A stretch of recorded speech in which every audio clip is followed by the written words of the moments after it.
Chosen one, you are not here by coincidence, and you are not listening by chance.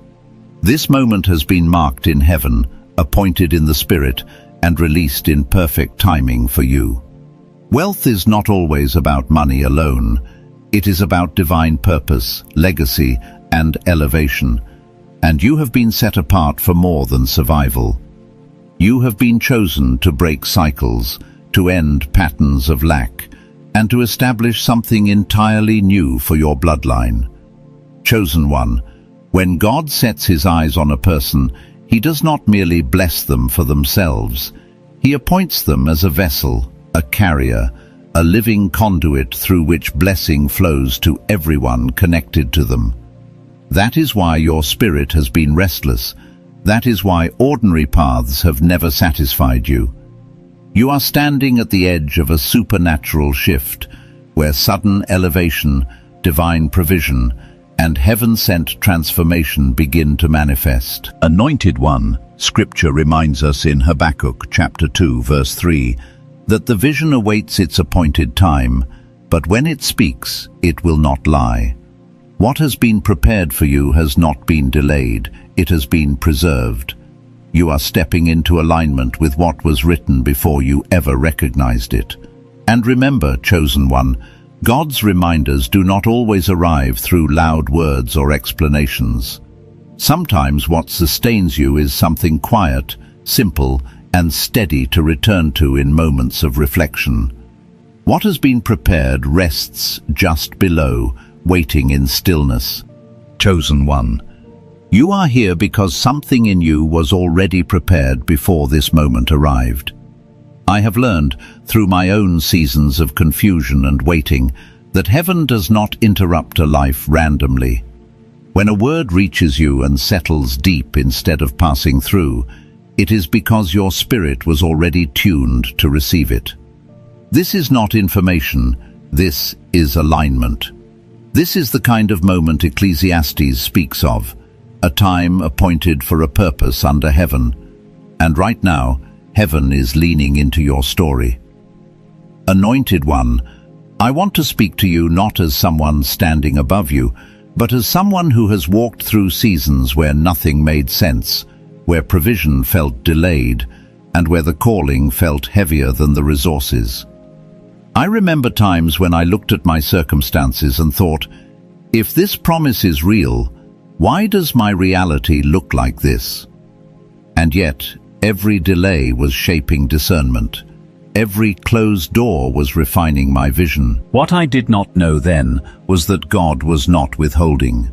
He was preparing me to carry something without being crushed by it. Chosen one, there is a reason wealth has always felt different to you. You never saw it the way others did, even when you did not have it. While people around you spoke of money with fear, shame, or resignation, something in you quietly refused that narrative. You may not have had the language for it at the time, but deep down you understood that money is not a master. It is a tool. It is a carrier. It is a means, not an identity. That understanding does not come from upbringing alone. It comes from assignment. I remember sitting in rooms where people complained endlessly about lack, about systems, about how life was unfair. And while I felt empathy, I could never fully join that mindset. Something in me kept asking different questions. How does this grow? How does this multiply? How does this become sustainable? That same pattern is in you. You think in terms of systems, not survival. You think in terms of legacy, not just relief. That is not ambition alone. That is stewardship waking up. Chosen one, this is the first sign. You think differently about money because you were never meant to serve it, fear it, or chase it blindly. You see it as a seed. You understand, even instinctively, that what is planted with wisdom produces fruit beyond one season. While others in your family may have been taught that wealth is dangerous or reserved for someone else, you quietly rejected that ceiling.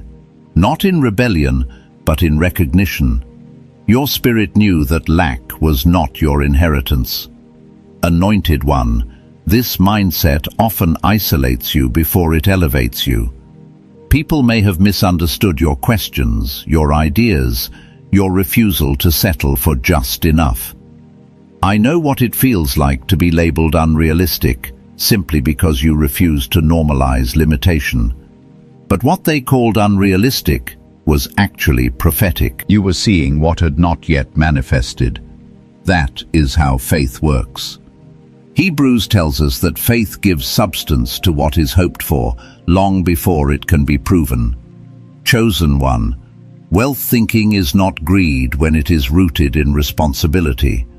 You do not desire abundance to impress. You desire it to build, to stabilize, to protect, and to change the trajectory of those who come after you. That is why you think about ownership, not just income. That is why you imagine assets that outlive you. That is why your mind naturally goes to businesses, land, and structures that produce rather than decay. You are not obsessed with money. You are committed to impact. I need you to hear this clearly. This clarity was not learned by accident. It was entrusted. God does not reveal blueprints to everyone. He gives them to those he intends to use as builders. Scripture speaks of Joseph being shown the future long before he had the authority to manage it. The dreams came first. The maturity came later, and the provision followed at the appointed time. Chosen one, if you have ever felt out of place in conversations about money, purpose, or success, it is because you were not meant to blend in. You were meant to shift the atmosphere. This first sign is subtle, but it is foundational. You cannot build generational wealth with a survival mindset. Heaven rewired your thinking early because your assignment required it. And as we go deeper, you will begin to see that this way of thinking was only the beginning. What God planted in your mind was preparing you for what He intends to place in your hands. Chosen one. There is a weight you have carried for as long as you can remember, and it did not begin with you. Long before you understood words like responsibility or destiny, you felt it in your chest. A quiet pressure, an unspoken knowing that your life mattered beyond your own comfort. While others moved freely, making choices without consequence, you sensed that your decisions echoed outward, touching people you loved, people who came before you, and people who would come after you. Anointed one, this is the second sign, and it is not light. You carry generational burdens. I want to speak honestly here, not romantically. This burden does not always feel spiritual. Sometimes it feels exhausting. Sometimes it feels unfair. I know this because I have lived seasons where I felt like if I failed, it would not just be my failure. It would ripple backward and forward. Bills, expectations, unspoken hopes, and silent disappointments all seem to rest on my shoulders. And maybe you know that feeling too. Chosen one, many people live only for themselves. Their victories are personal and their losses are contained. But your life has never worked that way. When you succeed, others breathe easier. When you struggle, others feel the tension. It is as if your life has been appointed as a hinge point. That is not coincidence. That is calling. Scripture speaks of those who stand in the gap, those who repair breaches and restore paths to dwell in. You are one of them, whether you asked for it or not. Anointed one, this burden is not meant to crush you, though it has tried. It is meant to awaken you. You were born into a lineage that knew lack, disappointment, delayed dreams, or financial instability. You saw patterns repeat. You watched capable people shrink their expectations because survival demanded it. And somewhere deep inside you made a quiet vow. This stops with me. Even if you never said the words, your life has been shaped by that resolve. I remember realizing one day that my struggles were not random. They were training. I had to grow stronger than those before me because I was meant to carry further. I had to learn restraint, wisdom, and endurance, because what I would eventually steward required it. That is the hidden truth of generational burden. God does not assign it without also assigning the strength to bear it. He does not place weight on a life he has not reinforced. Chosen one, you have often felt like you could not afford to quit. Not because you were afraid, but because too much depended on you. That awareness can feel heavy, but it is also revealing. It means heaven trusts you. It means you were seen as capable of becoming the bridge between what was and what will be.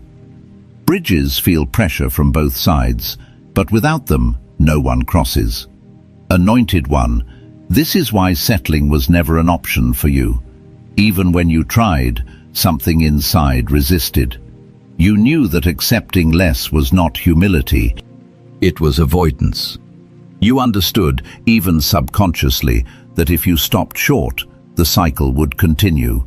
And God, who sees generations at once, placed that awareness inside you so the chain could finally break. Hear this clearly. Generational burdens are not signs of abandonment. They are signs of selection. They mean blessings are being prepared that must travel through someone strong enough to carry them without corruption. When the weight lifts, it will not only lift from you, it will lift from those connected to you. Your obedience will become their relief. Your breakthrough will become their testimony. And as heavy as this sign is, it leads directly into the next one, because the same God who places weight also ignites fire. Chosen one. There is a fire in you that refuses to go out, and no amount of disappointment has been able to extinguish it. This is the third sign, and it is unmistakable. You carry an unexplainable ambition, not the kind that seeks applause, but the kind that keeps you moving when logic says stop. You may have questioned it at times. You may have even tried to silence it, but it always returns. Anointed one, I want to be transparent here. There were moments in my life when I wished I could be satisfied with less. I watched others find peace in routines that felt suffocating to me. I tried to convince myself that wanting more was selfish or unrealistic. But no matter how hard I tried, that inner voice would not leave. It kept saying, "This is not the end. There is more ahead." And I know you recognize that voice.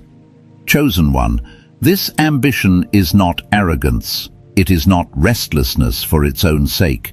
It is divine insistence. It is God's way of ensuring you do not abandon what you were created to carry. Ambition like this cannot be taught. It is not inherited from parents who never had room to dream. It is planted. Scripture shows us again and again that God places desire before fulfillment, vision before provision. Think about how many times you have been knocked down, only to rise again with no clear explanation.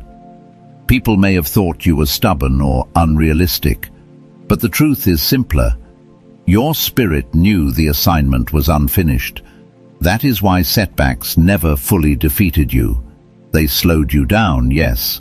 They wounded you at times, but they never erased the vision.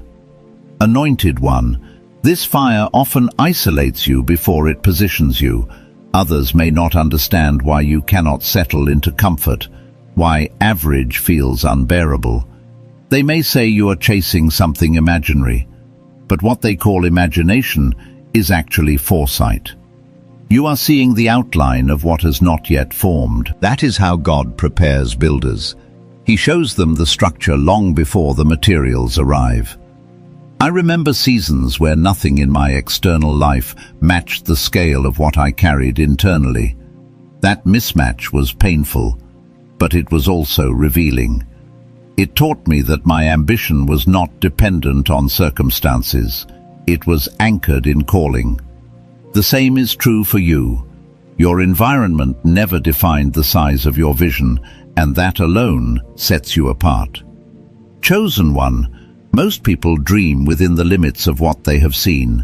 You dream beyond it. You imagine possibilities your family never considered. Not because you think you are better, but because you were meant to go further. Your ambition is not about escaping your past. It is about redeeming it. You are not running away from where you came from. You are carrying it forward into something new. This is why wealth is not optional for you. It is functional. It is the fuel required to execute what has been entrusted to your spirit. Without it, the vision remains trapped. With it, the assignment moves. That is why this ambition keeps pressing you forward. It is heaven reminding you that what you are carrying requires expansion. And as this fire continues to burn, it will soon confront another truth about you, one that explains why comfort has never been enough. Chosen one. There comes a stretch in the journey where the fire is still alive, the calling is still clear, but the waiting has grown quiet and heavy. This is the season few talk about honestly, not because it lacks meaning, but because it requires endurance without applause. You know the promise is real, yet days begin to look ordinary. The urgency that once burned loud now asks for something deeper than excitement. It asks for faith that shows up even when nothing new happens. Anointed one. This is where many misunderstand what strength actually looks like. Strength here is not intensity, it is return. It is waking up and choosing alignment again when yesterday felt no different from today. It is doing the same faithful things when there is no visible progress to celebrate. I have lived this season. I remember moments where I wondered if the silence meant I had misheard God. But what I learned was this. Silence is often not absence, it is maturation. Chosen one, promises do not only require belief, they require stamina. Heaven does not rush what must be sustained. If what is coming to you is meant to last generations, then the preparation cannot be shallow. That is why this phase feels slow. You are not being ignored, you are being rooted. Trees that grow fast break easily. Trees that endure seasons unseen become immovable. Anointed one, fatigue does not disqualify you. Weariness does not mean you lack faith. It means you have been faithful for a long time. There is a difference between doubting the promise and feeling tired while carrying it. God knows the difference. Scripture speaks of those who wait upon the Lord, renewing their strength, not because they never grew tired, but because they kept returning. Returning to trust, returning to obedience, returning to the quiet knowing that brought them this far. I think of ordinary days, making decisions no one sees, paying attention to details that feel small, choosing integrity when shortcuts would be easier, choosing restraint when frustration rises. These moments rarely feel spiritual, yet they are where faith is proven. This is where your future wealth is being taught how to obey you instead of controlling you. Consistency now prevents corruption later. Chosen one, waiting seasons reveal what emotional highs never can. They show you what remains when excitement fades. They show you whether you trust God for who He is, or only for what He gives. This is not punishment, it is refinement. Gold is not rushed through fire, it is held there until impurities surface and are removed. What feels like delay is actually protection. Anointed one.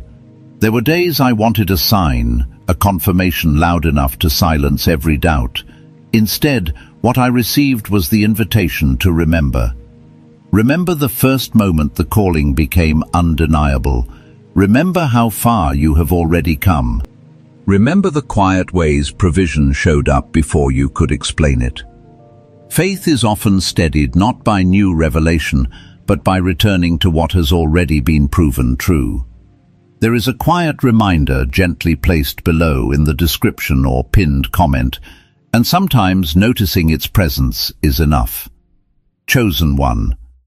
Do not underestimate the power of staying faithful, staying aligned, staying honest before God when you feel tired. Heaven watches this kind of perseverance closely. Many want the blessing. Few are willing to remain steady when nothing changes outwardly. Yet this steadiness is exactly what qualifies you to carry what is coming without losing yourself. Anointed one, this season is teaching you how to live without constant reassurance. That is maturity. That is trust refined beyond emotion. When the promise finally unfolds, it will not shock your spirit. It will feel familiar. Because you learned to walk with it long before you held it. You are not behind. You are not forgotten. You are not failing. You are becoming consistent enough to steward abundance without chaos. This phase is shaping your inner world so the outer world does not overwhelm you later. And when movement returns, it will not be frantic. It will be ordered. It will be precise. It will be unmistakably God.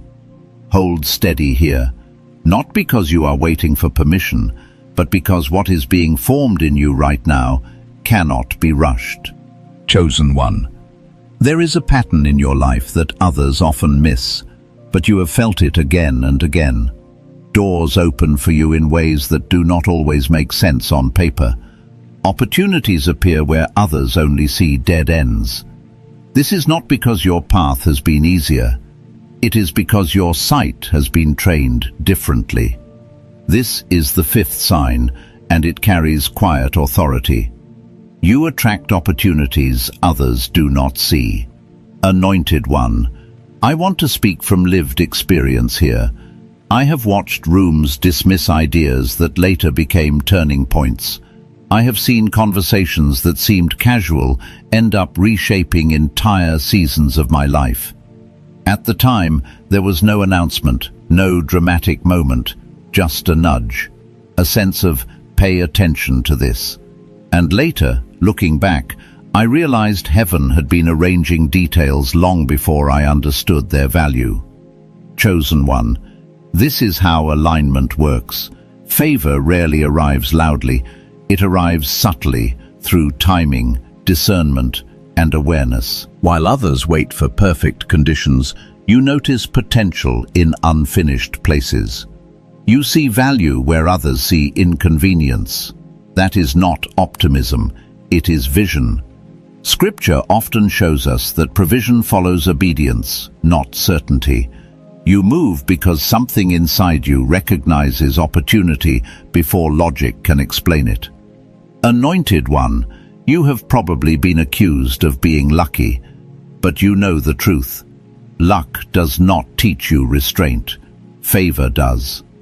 Favor trains you to recognize when to move and when to wait. It sharpens your ability to sense when a door is from God and when it is a distraction dressed as opportunity. This discernment has been built through trial, not theory. Chosen one, even in struggle, doors have not fully closed on you. They may have narrowed, they may have required humility to enter, but they did not disappear. That is because your assignment requires access. Wealth does not come only through effort. It comes through positioning. And your spirit has been positioned to notice what others overlook. Anointed one, this ability will protect you later. When abundance arrives, many will rush toward noise and attention. You will recognize substance. You will know which opportunities multiply and which drain. That discernment is not learned in seasons of ease. It is forged when resources are limited and choices matter. This sign is not about chasing everything that opens. It is about recognizing that heaven has trained your eyes. And as we move forward, you will see why this awareness was necessary before the next sign could emerge. Chosen one. At some point, your path began to separate from what was expected of you. Not all at once, and not without cost. This is the sixth sign, and it often carries misunderstanding before it carries fruit. You were willing to break away from limiting traditions. Anointed one, I know how painful this can be. There is a unique grief that comes from outgrowing familiar paths. Family expectations, cultural norms, inherited beliefs about safety and success all form invisible boundaries. When you step beyond them, you are not just changing direction, you are challenging what others relied on to feel secure. That is why resistance often follows. Chosen one, you were not rebelling, you were responding. Responding to a pull that would not let you stay small. While others around you chose predictability, you felt called toward expansion. This often meant walking alone for a season. Not because you were wrong, but because you were early. Anointed one, I remember realizing that if I followed the same road as everyone before me, I would arrive at the same place. That awareness was sobering. Tradition can be comforting, but it can also become a ceiling. God does not break patterns out of cruelty, He breaks them out of necessity. New outcomes require new obedience. Chosen one, this separation was preparation. It taught you how to stand without approval. It taught you how to trust God when affirmation was absent. These lessons are not optional for those who will carry influence and wealth. Without them, abundance becomes a trap instead of a tool. Anointed one, what others saw as distancing was actually alignment. You were being repositioned so your decisions would not be governed by fear of disappointment. When wealth comes, it demands clarity. It demands the ability to say no, even to familiar voices. God began training you early because your assignment required it. You were never meant to simply inherit what was handed down. You were meant to redefine what would be handed forward. And this break from limitation was not the end of connection. It was the beginning of legacy. Chosen one. There is a reason your early relationship with money was marked by strain rather than ease. This is the seventh sign, and it often confuses people who think favor should remove difficulty. In truth, God allows certain ones to meet lack early, so abundance does not later distort them. You were not being punished, you were being trained. Anointed one, I speak here with deep familiarity. I remember seasons when every decision had weight because resources were thin. Times when I learned to calculate, to wait, to discern necessity from impulse. At the time, it felt like delay. Later, I realized it was discipline. Those seasons taught me how to respect money before ever holding it in excess. They taught me humility that no teaching could replicate. Chosen one, early financial struggle shapes perspective. It forces wisdom to develop before power arrives. When you know what it means to stretch, to prioritize, to go without, you do not waste abundance when it finally appears. You do not chase validation with it. You do not confuse spending with significance. God knew this about you. That is why He trusted you with the lesson before the resource. Anointed one, struggle sharpens discernment. You learn the cost of impatience. You learn how easily fear can speak louder than faith. And yet, you also learn how provision shows up in unexpected ways. A door opens at the last moment. Help arrives through an unplanned channel. Strength appears on days you thought you had none left. These moments are not random. They are God teaching you how He provides, so you will recognize His hand later without panic. Chosen one, I have seen people receive wealth too early and lose themselves inside it. I have seen good intentions collapse under the weight of unprepared abundance. God did not want that for you, so He let you learn stewardship when the stakes were smaller. Every delayed bill, every redirected plan, every season of tightness was refining your ability to carry increase without anxiety. Anointed one, this is why you do not fear responsibility the way others do. You have already been responsible when it was uncomfortable. You have already managed pressure without applause. You have already learned that provision does not come from control, but from alignment. Scripture speaks of those who are faithful with little being entrusted with much, not because little was insignificant, but because it revealed character. Chosen one, your struggle was not a contradiction to your calling, it was confirmation of it. Heaven does not hand generational wealth to someone who has never felt the weight of lack. That kind of wealth requires empathy, restraint,